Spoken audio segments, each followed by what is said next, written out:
জাম্বুরা ফলের ভিতর রয়েছে প্রচুর পরিমাণ পুষ্টি উপাদান, তাই আজ আমরা জাম্বুরা খাবো। আমাদের মাঝে আছেন আব্দুর রহমান, সাথে আছে ঈশান সামি খান। আমি জাম্বুরা কাটতেছি। জাম্বুরাটি মোটামুটি অনেকটা বাতি হয়েছে, এটাকে বলে বাতি হওয়া অথবা পেকে যাওয়া। এখনো পুরোপুরি পাকেনি, কিন্তু মোটামুটি বাতি হয়েছে। তো জাম্বুরাটি আগে কাটি আমরা, তারপরে দেখি এটার ভিতরে কেমন হয়েছে। মোটামুটি অনেক লাল হয়েছে, আমার মনে হয় পেকে গিয়েছে, ভালোই মিষ্টি হবে। জাম্বুরা ফল কাটার সময় বিশেষ করে এটার মধ্য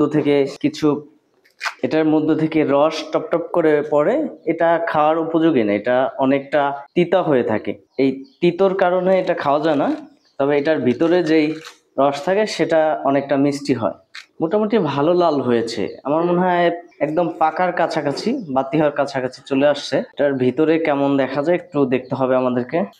অনেকটা লাল হয়েছে এবং ভিতরে ভালো পরিপুষ্ট হয়েছে, মোটামুটি ভালো মিষ্টি হবে, অনেকটাই পরিপুষ্ট হয়েছে, একদম খেতে ভারী মিষ্টি হবে। আমরা টেস্ট করে দেখবো এখন। এটা আব্দুর রহমানের, এটা ঈশানের। দানাগুলো ফেলে দিয়ে একটু টেস্ট করি, দেখি কেমন হয়েছে। হ্যাঁ, মোটামুটি ভারী মিষ্টি এবং ভিতরে কামড় দিলে টপ টপ করে রস বের হয়। আর কিছুদিন গেলে আরো ভালো মিষ্টি হবে এবং এই সিজন আপনারা প্রচুর পরিমাণ জাম্বুরা খাবেন।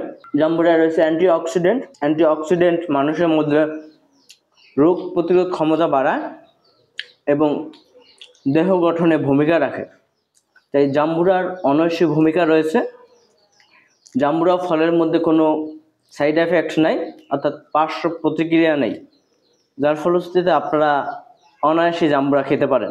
ভালো পরিপুষ্ট হয়েছে জাম্বুরা, আর কিছুদিনের মধ্যে পেকে যাবে, তখন বাজারজাতকরণের জন্য অনেক সুবিধা হবে।